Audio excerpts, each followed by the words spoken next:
मुंबई महानगर पालिका virtual class की ओर से आप सबका हार्दिक स्वागत करता हूं।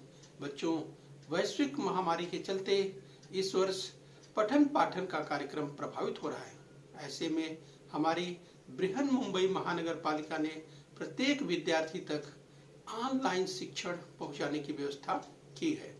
तो आइए बच्चों, शुरू करते हैं। तो बच्चों, कक्षा 10वीं में आज हम पढ़ेंगे भूगोल यानी ज्योग्राफी। तो बच्चों, आज का विषय है भूगोल। और बच्चों, आज हम देखेंगे जलवायु यानी क्लाइमेट पार्ट 3। तो बच्चों, इसके पहले हम लोगों ने पार्ट 1 और पार्ट 2 देख लिया है। तो आज हम पढ़ेंगे पार्ट 3 जलवायु पार्ट 3। तो बच्चों, मैं CS Patel virtual training centre Dadar Mumbai से। आइए बच्चों, आगे बढ़ते हैं। तो बच्चों, जैसा कि हम शुरुआत करते हैं कक्षा 10वीं में, हमें जो पढ़ना है बच्चों, भारत और ब्राज़ील का तुलनात्मक अध्ययन पढ़ना है। तो बच्चों, जैसा कि हम हर बार चर्चा करते हैं, ये पूरे साल भर आपको भारत और ब्राज़ील का तुलनात्मक अध्ययन करना है। तो ध्यान रखिए इस बात का। बच्चों, जब भारत और ब्राज़ील की बात करते हैं तो आपको हम एक बार रिवाइज करते हुए आगे फिर बढ़ते हैं। राइट, लोकेशन ध्यान रखिए। जब भारत की बात करते हैं तो ये भारत को आप ध्यान रखिए, और यहाँ पे अक्षांश रेखा ध्यान रखिए कि भारत के बीचों बीच जो कर्क रेखा 23.5 अंश की गुजरती है वो ध्यान रखिए। इसके साथ साथ जब हम ब्राज़ील की बात करते हैं, राइट, तो ब्राज़ील की ओर आइए। ये देखिए, ब्राज़ील को देख पा रहे हैं आप यहाँ पे। और ब्राज़ील में ध्यान रखिए जो मकर रेखा है 23.5 अंश दक्षिणी अक्षांश जो स्क्रीन पर देख पा रहे हैं, राइट, ये हमेशा ध्यान रखिए। यस बच्चों, यहाँ पर हम आपको पॉइंट आउट करते हुए चले कि जब हम इक्वेटर की बात करते हैं यानी भूमध्य रेखा की बात करते हैं, तो यस बच्चों, इक्वेटर जो कि यहाँ पर है। और बच्चों, इस हिसाब से आप देखें कि ब्राज़ील के ये उत्तरी भाग से होकर गुजरती है, जबकि भारत के सुदूर दक्षिणी क्षेत्र की ओर बात करें तो यहाँ से होकर गुजरती है। यस, तो ये आपको ध्यान रखना है जब हम बात करते हैं भूमध्य रेखा अर्थात इक्वेटर की बात करते हैं। राइट बच्चों, तो चलिए इनका ध्यान रखिए। यस, अगर मानचित्र की बात करें, बाईं ओर जो आप देख पा रहे हैं भारत का राजनीतिक मानचित्र, और दाहिनी ओर आप जो देख पा रहे हैं बच्चों, ब्राज़ील का राजनीतिक मानचित्र। राइट, तो जिसकी हम बात कर रहे थे, एक बार फिर से आपको पॉइंट आउट करें। यहाँ पर अगर भारत के मानचित्र में आप देखें तो 23.5 अंश की जो उत्तरी अक्षांश रेखा है, यहाँ पर देखिए निशान बना हुआ है। ये बच्चों जो कि कर्क रेखा नाम से जानी जाती है, ये स्क्रीन पर आप देख पा रहे हैं, जो कि भारत के बीचों बीच गुजरती है। ये आपको ध्यान रखना। राइट, तो इस तरह से आपको ध्यान रखना है। जबकि यहाँ पर अगर ब्राज़ील की बात करें बच्चों, तो ब्राज़ील में देखिए उत्तरी हिस्से की ओर जो हम बात कर रहे थे, ये देखिए यहाँ पर जो लिखा हुआ है विषुवत रेखा, ये रेखा है शून्य अंश अर्थात इक्वेटर है, जो कि ब्राज़ील के उत्तरी हिस्से से होकर गुजरती है। जबकि 23.5 अंश दक्षिणी अगर रेखा यानी अक्षांश रेखा की बात करें, जो कि मकर रेखा के नाम से जानी जाती है बच्चों, ये देखिए ब्राज़ील के दक्षिणी हिस्से से होकर के गुजरती है। राइट, तो इनका महत्वपूर्ण रोल है, ये आपको ध्यान रखना है हमेशा। तो चलिए बच्चों, भारत का अगर वर्तमान मानचित्र जो लेटेस्ट मानचित्र है जो स्क्रीन पर आप देख पा रहे हैं, राइट, तो चलिए इसी क्रम में हम और आगे बढ़ते हैं। भारत का प्राकृतिक मानचित्र हम बार बार चर्चा करते हैं। तमाम प्रश्नों के उत्तर अगर प्राकृतिक मानचित्र, जिसे अगर फिजियोग्राफिक रीजन की बात करें, इस भारत का जो भौतिक क्षेत्र है, रिलीफ है, फिजिकल रिलीफ है, यानी उच्चावच किस तरह का है, ये अगर मैदान की बात करें, पठार की बात करें, पर्वत की बात करें, ये बच्चों, या समुद्र तटवर्ती प्रदेश की बात करें, आइलैंड की बात करें, ये तो इसका एक आड़ा खड़ा अपने दिमाग में हमेशा रखना है। राइट, तो तमाम प्रश्नों के उत्तर इसके आधार पर भी दिए जा सकते हैं। यस बच्चों, तो ये ध्यान आपको रखना है। इसके साथ ही आइए इसी क्रम में हम और आगे बढ़ लेते हैं। इस मुख्य भौगोलिक वितरण की बात करें, इस जैसे एक मोटे तौर पर देखें तो जो हिमालय को आप देख पा रहे हैं, ये 2400 किलोमीटर की लंबाई में देखिए किस तरह से फैला हुआ है। ये मैदानी क्षेत्र, उत्तर का जो मैदानी क्षेत्र विस्तृत आप देख पा रहे हैं। इसके अलावा जो पेंसुलर क्षेत्र है, प्रायद्वीपीय पठारी क्षेत्र है, बड़ा क्षेत्र वो आप देख पा रहे हैं। समुद्र तटवर्ती मैदानी क्षेत्र है ये जो तटीय मैदानी क्षेत्र। इसके अलावा जो आइलैंड हैं, ये इधर लक्षद्वीप है और इधर अंडमान निकोबार द्वीप समूह। जो एक आड़ा खाड़ा अपने दिमाग में आपको जरूर रखना है। राइट बच्चों, तो चलिए जब हम बात करते हैं, भारत की बात कर रहे हैं, तो विस्तार से हम थोड़ा सा, यस बच्चों, तो भारत के जो 2400 किलोमीटर उत्तर के पर्वतीय क्षेत्र की हम बात कर रहे थे। राइट बच्चों, इसमें अगर पीर पंजाल श्रेणी की बात करें, यस, जो हिमालयाज की हम बात करें, इसमें नंदा देवी 7816 यस मीटर ऊंचाई, और बच्चों जो K2 आप देख सकते हैं यहाँ पर जो 8611 है। यस बच्चों, इसके अलावा जो काराकोरम की श्रेणियाँ हैं, ये यानी आपको ये ध्यान रखना है। इसके साथ ही बच्चों जो पूरा अगर ड्रेनेज सिस्टम की बात करें, यानी जैसे गंगा अपनी तमाम सहायक नदियों के साथ ये किस तरह से ये इस ओर बढ़ती है, तो इसका जो स्लोप है, ढाल है, ये इस तरह का है, ये आपको ध्यान रखना है। इसके बाद थार का डेजर्ट जो यहाँ पर लिखा हुआ है, ये इसके साथ अरावली रेंज, आज हम इसकी भी चर्चा करने वाले हैं। राइट, तो ध्यान रखिए, गुरु शिखर को भी ध्यान रखना है यहाँ पे। राइट, इसके बाद नॉर्थ ईस्ट में आइए। यस बच्चों, तो यहाँ पर देखिए गारो, यहाँ पर आप देख पा रहे हैं खासी हिल्स और जयंतिया हिल्स, इसकी हम चर्चा आज करने वाले विस्तार से। यस, गारो, खासी, जयंतिया अपने दिमाग में जरूर रखिए, क्योंकि विश्व के जब सबसे अधिक वर्षा क्षेत्र की बात करेंगे तो यहीं पर होती है, इसकी भी आज हम चर्चा करने वाले हैं। तो जिसका अगर हम जो फिजिकल रिलीफ की बात कर रहे हैं, ड्रेनेज पैटर्न की बात कर रहे हैं, नदियों का जो यस अपवाह तंत्र पूरा भारत का है, तो उसका आड़ा खाड़ा आपको बच्चों अपने दिमाग में रखना है। तो चलिए आगे हम बढ़ेंगे। यस बच्चों, कंप्यूटर द्वारा देखे तैयार किया गया, यस, यहाँ पर आप देख सकते हैं बच्चों, स्पष्ट रूप से हम इसकी चर्चा बार बार करते हैं। तो चाहे हिमालय के क्षेत्र की बात करें, या बच्चों मैदानी क्षेत्र की बात करो, या प्रायद्वीपीय पेंसुलर क्षेत्र, प्रायद्वीपीय क्षेत्र की बात करें, या समुद्र तटवर्ती मैदानी क्षेत्र की बात करें, तो उसका एक आड़ा खाड़ा जो कंप्यूटर के द्वारा तैयार किया गया है बच्चों, ये भी आपको ध्यान में रखना है, तो काफ़ी मदद करेगा यस आपको। तो चलिए बच्चों, यस हम बात करें क्लाइमेट की, जलवायु की, तो बच्चों हमने शुरू में चर्चा की थी मौसम और जलवायु के संदर्भ में। यस बच्चों, तो मौसम जो कि थोड़े समय की बात करते हैं, यस बच्चों, किसी स्थान के विशिष्ट समय पर वातावरण की जो स्थिति होती है, उस यस वातावरण की जो स्थिति होती है उससे हम में से प्रत्येक व्यक्ति अनुभव करता है, उसके बारे में हम बताते भी रहते हैं। यह स्थिति अल्पकालीन होती है। राइट, ध्यान रखिए, जब हम मौसम की बात करते हैं यस, तो यह अल्पकालीन होता है, मतलब थोड़े समय का होता है। यस बच्चों, इसी को हम उस स्थान का मौसम कहते हैं, जैसे ठंडा मौसम, गर्म मौसम, शुष्क, नम। यस बच्चों, लेकिन बच्चों जब हम जलवायु की बात करते हैं तो जलवायु मौसम का यस एकीकरण है, यानी बच्चों 30 से 35 वर्षों का सतत अध्ययन करने के बाद किसी क्षेत्र विशेष की जलवायु निर्धारित की जाती है। एक ध्यान में रखिए। तो स्क्रीन पर यहाँ पर हम आपको जो चित्र दिखा रहे हैं, देखिए हम राजस्थान के सबसे नंबर 1 पर अगर देखें तो आपको राजस्थान का वो चित्र दिखाई दे रहा है, तो बच्चों जहाँ पर आप रेत बालू के टीले आपको दिखाई दे रहे हैं, और आप देखिए किस तरह से ऊँट की सवारी यहाँ पर की जा रही है।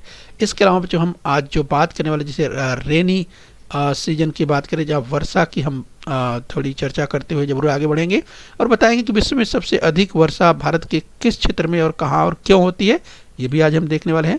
इसके अलावा बच्चों यहाँ पर अगर मौसम की ही बात करें तो आप देख सकते हैं जो ध्रुवीय क्षेत्रों में इस तरह की स्थिति होती है, जहाँ पर देख सकते हैं यस, तो ये जो दाहिनी ओर आपको दोनों चित्र दिखा रहे हैं बच्चों, इस तरह के चित्र जो है आपको यस, जो ग्लेशियर वगैरह आप देख पा रहे हैं, ये ध्रुवीय क्षेत्रों में आपको बड़े पैमाने पर दिखाई देते हैं। तो चलिए हम मौसम की बात कर रहे थे, इसलिए हमने संबंधित चित्र दिखा दिए। आइए हम भारत की बात कर लेते हैं। यस बच्चों, पिछली बार हमने चर्चा की थी, थोड़ा सा रिवाइज करते हुए आगे बढ़ें कि भारत की जलवायु मानसूनी प्रकार की है। देश के बीच से गुजरने वाली कर्क रेखा तक सूर्य की किरण लंबवत पड़ती है, ये हम पहले भी इसकी चर्चा कर चुके हैं।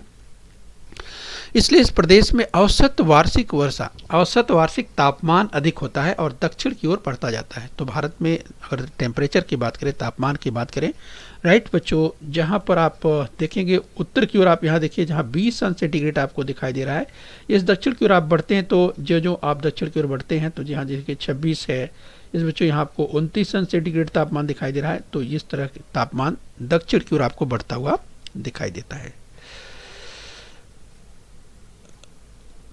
बच्चों, हम भारत की बात कर रहे हैं तो जरा ध्यान से देखिए कि प्रश्न दिया हुआ है। इसकी चर्चा पिछली बार हमने की थी, थोड़ा सा हम रिवाइज करते हुए यहाँ बढ़ेंगे, आपको एक बार फिर से याद दिलाते हुए कि 4000 मिलीमीटर से अधिक वर्षा वाला प्रदेश। यस बच्चों, तो ध्यान से आप देख सकते हैं 4000 मिलीमीटर से वर्षा वाला जो प्रदेश है, तो आप देख सकते हैं, यानी अगर भारत में आप देखेंगे 4000 मिलीमीटर से अधिक वर्षा, तो आप इंडेक्स के माध्यम से आप समझ सकते हैं। यस बच्चों, तो यहाँ आप देख सकते हैं, यानी अगर हम पश्चिमी घाट की बात करें, राइट, तो यहाँ पर आप देख सकते हैं। और इसके अलावा अगर नॉर्थ ईस्ट में आप जाते हैं तो बच्चों यहाँ पर मानिसराम, चेरापूंजी, राइट, इन क्षेत्रों में आप देख सकते हैं जहाँ पर वर्षा 4000 मिलीमीटर से भी अधिक है। राइट, इसकी चर्चा हमने पिछली बार की थी, तो थोड़ा सा रिवाइज करते हुए आपको आगे ले चलते हैं। न्यूनतम अधिकतम तापमान वाले प्रदेश कौन से हैं? न्यूनतम और अधिकतम तापमान वाले, तो बच्चों स्क्रीन पर आप देख सकते हैं। अगर तापमान की बात करें तो यहाँ पर दिया हुआ है, ये चूँकि तापमान देख सकते हैं, जैसे यहाँ पर न्यूनतम और अधिकतम तापमान वाले प्रदेश। तो बच्चों अगर देखेंगे कि जो न्यूनतम तापमान वाले क्षेत्र आपको दिखाई देंगे भारत में, राइट, तो वो हिमालय के पर्वतीय क्षेत्र में आप देखिए जहाँ पर तापमान कम होता है, यहाँ पर आप देख सकते हैं इन क्षेत्रों में तापमान कम दिखाई देता है। और बच्चों अधिकतम तापमान की बात करें तो अधिकतम तापमान आपको जो दिखाई देगा वो कहाँ दिखाई देगा?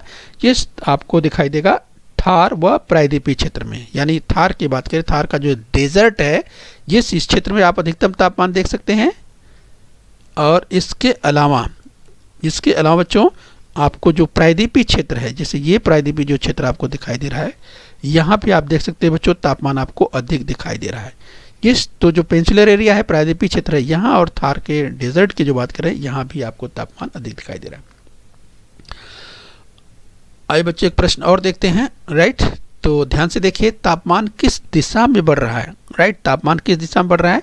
तो आप ध्यान से देखेंगे आपको तापमान इस दक्षिण दिशा की ओर, यानी जो है दक्षिण दिशा की ओर बढ़ता हुआ तापमान दिखाई दे रहा है। यस, तो प्रश्न पूछा जाए तापमान किस दिशा में बढ़ रहा है, तो तापमान दक्षिण दिशा में बढ़ता हुआ दिखाई दे रहा है। प्रश्न का उत्तर इस तरह आपको लिखना है। अगला प्रश्न देखिए, हवाओं की दिशा बताइए।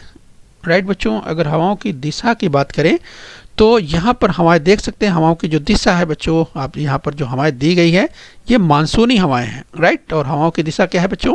हवाओं की दिशा आप देख सकते हैं दक्षिण पश्चिम से।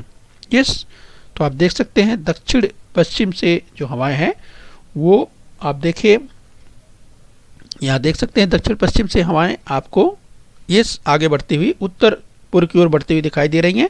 राइट, तो इस तरह से बच्चों ये जो हवाओं का नाम पूछ रहा है, इन हवाओं का नाम बताइए, तो इन्हें आपको दक्षिणी पश्चिमी, यस, दक्षिणी पश्चिम जो मानसून पवने हैं ये नाम लिखना है। राइट, तो इस तरह से दक्षिणी पश्चिमी जो मानसून हवाएं हैं, यस, तो ये इस तरह से आपको नाम लिखना है, दक्षिणी पश्चिमी मानसून हवाएं। आइए बच्चों इसी क्रम में हम और आगे बढ़ेंगे, एक प्रश्न और ले लेते हैं। राइट, ध्यान रखिए, भारत में वृष्ट का मतलब वर्षा हेतु कौन सी हवाएं उत्तरदायी हैं? यस, तो भारत में अगर बात करें बच्चों तो कौन सी हवाएं उत्तरदायी हैं? तो बच्चों यस, आपको इसके पहले हमने चर्चा की थी कि भारत में जो वर्षा होती है, यस, वो दक्षिणी पश्चिमी मानसून हवाएं, ये जो दक्षिणी पश्चिमी मानसून हवाएं हैं ये जो है जो कि अधिक वर्षा होती है, इन्हीं दक्षिणी पश्चिमी मानसून हवाओं से होती है। राइट, तो इस तरह से आपको ध्यान रखना है। और कुछ जो वर्षा अगर हम ठंडी की बात करें भारत में होती है, वो रिट्रीटिंग मानसून से होती है, जो कि यस, जिसे लौटते हुए मानसून की बात करते हैं बच्चों, उससे भी वर्षा होती है। उससे वर्षा जो होती है खास करके वो तमिलनाडु, यानी भारत के जो समुद्र तटीय पूर्वी क्षेत्र में, जिसमें खास करके आंध्र प्रदेश, तमिलनाडु, इन क्षेत्रों में वर्षा होती है। तो चलिए ध्यान रखिए इसकी भी। आइए बच्चों एक प्रश्न और लेते हैं। राजस्थान के कुछ भागों में रेगिस्तान है, इसके पीछे क्या कारण हो सकता है? बच्चों राजस्थान के कुछ भागों में रेगिस्तान है, तो यहाँ स्क्रीन पर आप देखिए, ये सब आपको दिखाएं तो राइट ध्यान रखिए, आपको ये जो हिस्सा दिखाई दे रहा है बड़े पैमाने पर, जैसा कि आप जानते हैं बच्चों, ये डेजर्ट का एरिया, ये अगर कहें तो थार डेजर्ट है जो कि बड़े पैमाने पर है। तो बच्चों राजस्थान में इस एरिया में एक तो बच्चों ध्यान रखिए कि ये यहाँ पे जो टेम्परेचर है, तापमान अधिक होता है, राइट। तो एक तो कारण यह है कि तापमान अधिक होता है। दूसरा कारण बच्चों यहाँ पर जो वर्षा नहीं हो पाती या वर्षा बहुत कम मात्रा में होती है, क्योंकि बच्चों जैसा कि आप जानते हैं कि जो अरावली पर्वत है, राइट, अरावली पर्वत है, तो जो दक्षिणी पश्चिमी मानसून जब आगे बढ़ता है तो वो अरावली के समानांतर होकर के आगे निकल जाता है, और इसलिए इन क्षेत्रों में वर्षा नहीं हो पाती या बहुत कम मात्रा में होती है। इसलिए राजस्थान के इस हिस्से में जो है वो जो रेगिस्तान की हम बात करते हैं बच्चों, तो ये रेगिस्तान यहाँ पे है, राइट। तो चलिए ये ध्यान रखिए। इसके अलावा बच्चों आइए हम और आगे बढ़ेंगे इस क्रम में। देश के उत्तर भाग की जलवायु किस प्रकार की है?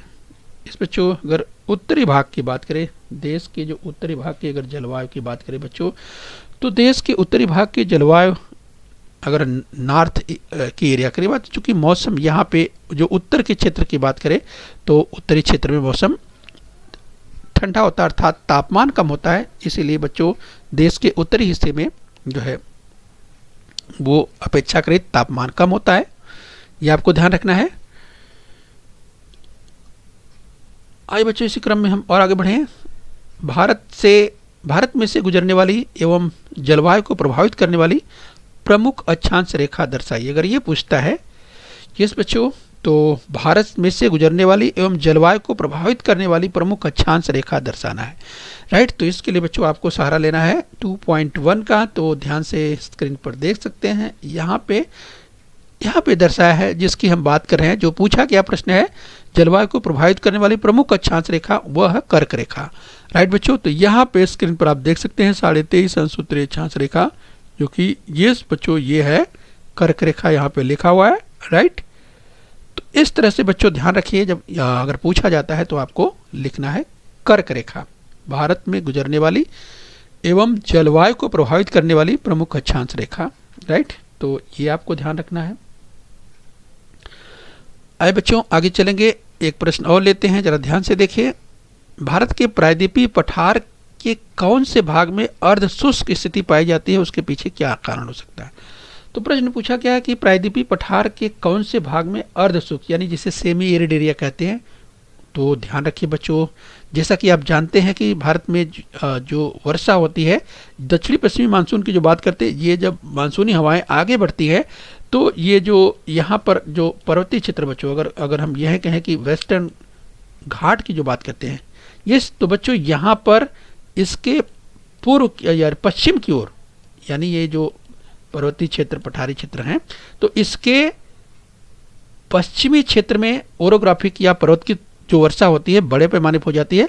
लेकिन बच्चों उसके पार अगर पूर्व की ओर कहें तो पूर्व की ओर जब ये हवाएं आगे बढ़ती हैं तो इसमें वर्षा की अगर मात्रा की बात करें बच्चों तो बहुत कम नमी रह जाती है अपेक्षाकृत, और इसीलिए ये वर्षा नहीं कर पाती। बड़ा एरिया जो है सेमी एरिड का जो तैयार होता है, ये पूरा हिस्सा होता है, राइट। तो ध्यान रखिए, प्रायद्वीपीय के पठारी की बात करते हैं तो जो उसका जो पूर्वी भाग है बच्चों, ये उसमें जो सेमी एरिड एरिया है जिसे वृष्टि छाया प्रदेश भी कहते हैं, राइट। तो ध्यान रखिए, परीक्षा में पूछा जा सकता है। आइए बच्चों इसी क्रम में हम और आगे बढ़ेंगे।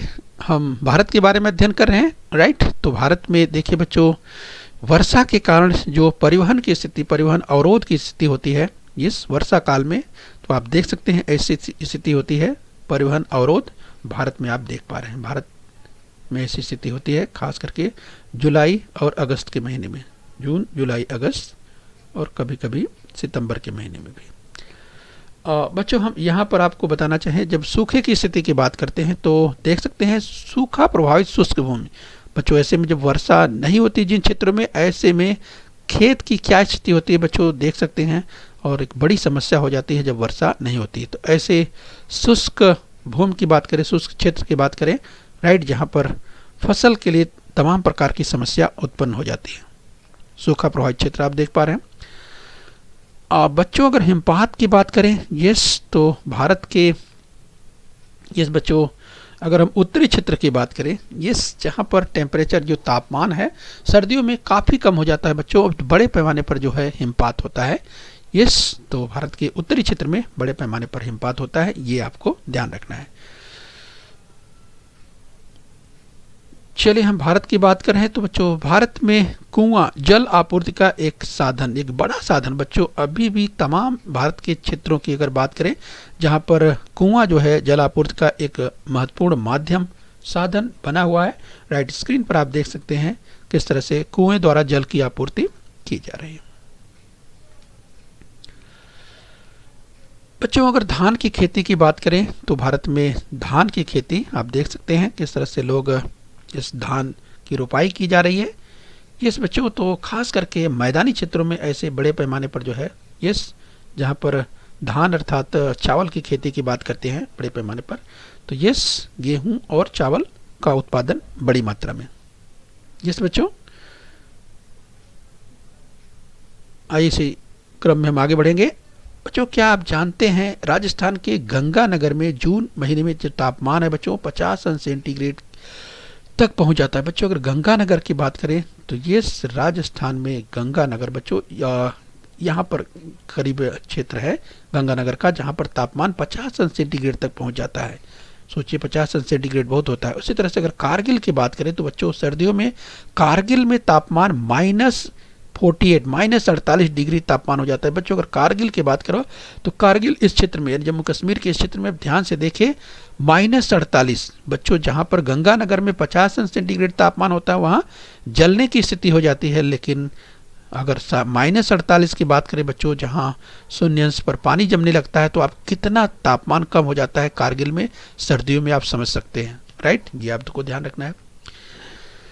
मेघालय के खासी जिले में मौसिन राम 11,872 मिलीमीटर एवं चेरापूंजी में 11,777 मिलीमीटर वर्षा होती है। भारत के ही नहीं विश्व के सर्वाधिक वृष्टि के स्थान है। राइट बच्चों, ध्यान रखिए, दाहिनी ओर आप देखिए स्क्रीन पर तो आपको यहाँ पर दिखाई देगा ये जो मौसिन राम आप देख पा रहे हैं, ये मौसिन राम देख पा रहे हैं ये। इसके अलावा चेरापूंजी आप देख रहे हैं बच्चों, यहाँ पर गारो, खासी और जयंतिया, राइट, यहाँ 3 जो पहाड़ियाँ हैं गारो, खासी और जयंतिया, जिसमें अगर बच्चों बात करें तो गारो, खासी, जयंतिया की जो पहाड़ियाँ हैं, राइट, इसके कारण जो मानसूनी हवाएं हैं जब इन क्षेत्रों से आगे बढ़ती है बच्चों तो यहाँ पर जो है पूरी तरह से घिर जाती हैं और पूरी यूँ कहें कि वर्षा, अधिकांश वर्षा इन्हीं क्षेत्र में ओरोग्राफिक प्रकार की जो पर्वतकृत वर्षा होती है यहाँ पे वर्षा हो जाती है। लेकिन बच्चों वहीं पर जब ये हवाएं उस पार जाती हैं, ये गारो, खासी, जयंतिया को उस पार करके जाती हैं, तो बच्चों वहाँ पर जो शिलांग का क्षेत्र है वहाँ पर बारिश नहीं, मतलब बहुत कम होती है। तो ये आपको ध्यान रखना है कि आखिर में ये वर्षा जो होती है, मौसिन राम की बात करें विश्व में जो सबसे अधिक वर्षा होती है मौसिन राम में, राइट, 11,872 मिलीमीटर जो रिकॉर्ड चल रहा है, और चेरापूंजी में जो है 11,777। तो ये आपको ध्यान रखना है, परीक्षा में पूछा जा सकता है कि यहाँ पर वर्षा विश्व में सबसे अधिक वर्षा होती है, क्यों, उसका क्या कारण है। राइट, तो ध्यान रखिए बच्चों, इसकी चर्चा हमने भी की है।